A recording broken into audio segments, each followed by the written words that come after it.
adalah hal yang selalu dibuat. Jadi presiden ini bersih dari dosa. Dia adalah makhluk sempurna begitu. Maka dia tidak boleh nampak bersalah. Setiap kali kritik itu adalah subversif. Setiap kali protes itu adalah makar, ya. Ini yang dibikin dan berhasil menciptakan itu.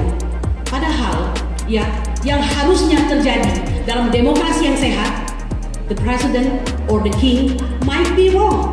Jadi kalau dia might be wrong, dia bukan orang yang sempurna, dia bukan malaikat, dia bukan nabi, ya. Dia mungkin salah dalam perhitungan, dia mungkin salah dalam memilih pembantu-pembantunya, dia mungkin salah dalam prioritasnya, maka seharusnya dia harus diingatkan, bahkan harus dihukum, kan begitu, ya. Nah, oleh karena itu berjalannya waktu, apa yang terjadi? Kami yang menegakkan aturan ini, justru kamilah yang pada hari ini menjadi kesakitan. Ya, walaupun tentu saja kami tidak berputus asa akan hal tersebut. Nah, oleh karena itu, dengan suatu step by step langkah yang insya Allah ya sesuai dengan hukum, diarahkan, dikawal oleh para ahli hukum, ya, lalu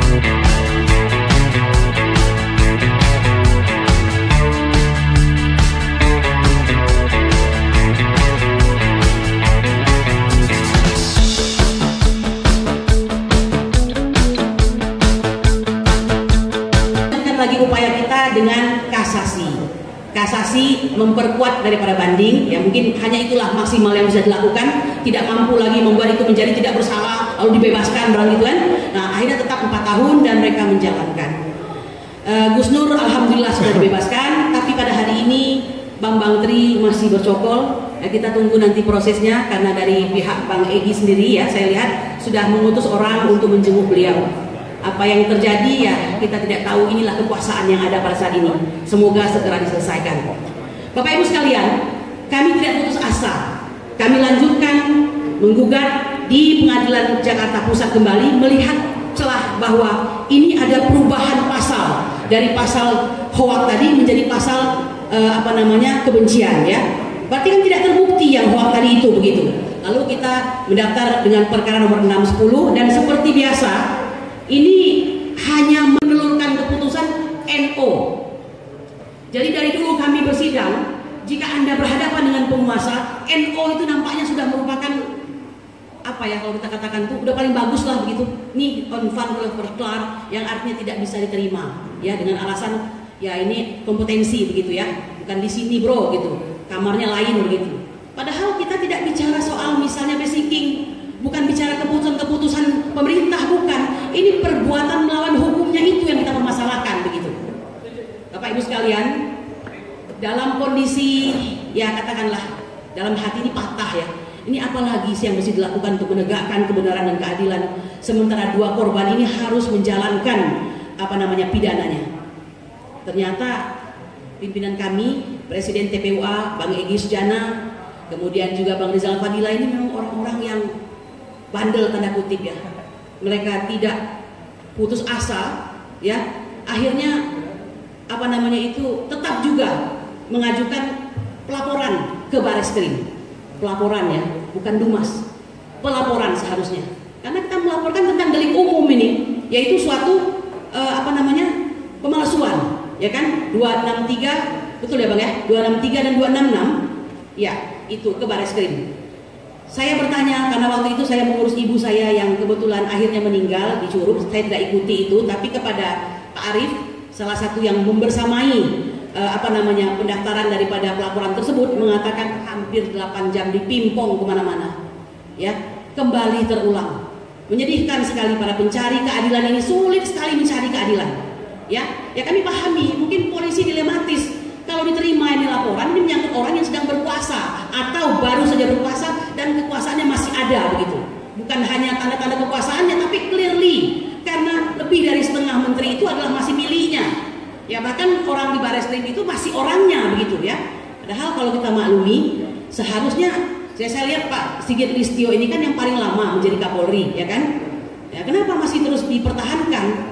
Harusnya berganti kepemimpinan, berganti pula Kapolrinya. Ini bukan semata-mata soal sentimen, bukan, tapi soal merit ya, bahwa harus ada pergantian, regenerasi dan segala macam. ya harusnya orangnya yang dipilih Pak Prabowo dong, ya, the man behind gun itu. Jadi orang yang di samping senjata itu adalah orang yang menggunakan senjata, maksudnya adalah orang yang dibutuhkan oleh presiden. Jadi ini nampaknya presiden kita masih penuh tepos liro kepada orang yang dihormatinya ini, begitu. Wallahu a'lam bishawab. Nah, Bapak Ibu sekalian, kami ingin memberitahukan, kami ini tidak pernah mengenal secara pribadi kepada Bang Roy Suryo, Ibu Tifauzia Tiasuma, dan Bang Roy Suryo. Ya, ini semua kembali adalah suatu tanda dari Allah bahwa perjuangan ini belum selesai dan kami dilarang untuk mundur.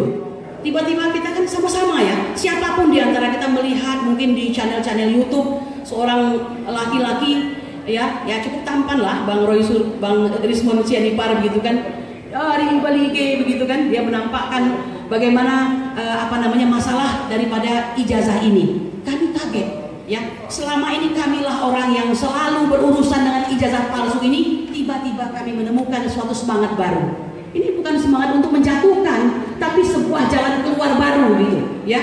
Kalau memang Allah menginginkan berhenti itu perkara, ya. Tapi tahu-tahu muncullah seorang Rismon Hasiholan Sianipar begitu. Lalu muncul pula Bang Roy Suryo dan lain sebagainya.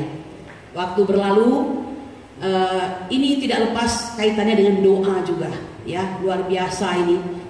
Tanpa disupport oleh pemerintah, tetap mencari kebenaran tadi. Ya, saya ingin menceritakan ini biar diketahui apa sih dasarnya mula-mula datang ke Jogja dan ke Solo tersebut begitu. Nah, akhirnya beberapa kali meeting kami berpikir bahwa harus ada suatu gebrakan baru. Kalau Bang Rizal tuh menyebutnya final attack gitu, ya. Ya, serangan terakhir ini dalam tanda kutip, itu bukan menyerang asal menyerang, maksudnya untuk mencari kebenaran ini gitu. Ditambah dengan semangat baru datangnya berita dari seorang Rismon Sianipar, kemudian Roy Suryo dan Tifauzia Tiasuma itu gitu. Jadi kami tidak pernah mengenal secara pribadi dan bertemunya pun pertama kali itu di Jogja, ya. Bapak Ibu sekalian perlu ketahui, kami tidak ujuk-ujuk datang Bapak Ibu, tapi berkirim surat sebanyak 2 kali, ya. Surat pertama belum dibalas, kami tidak putus asa, ya, deg-degan kita menanti semoga mereka mau membuka diri untuk membuka apakah benar ijazah ini asli atau palsu. Kalau asli biar kami bantu untuk memberikan semacam penjelasan kepada masyarakat, ya kan?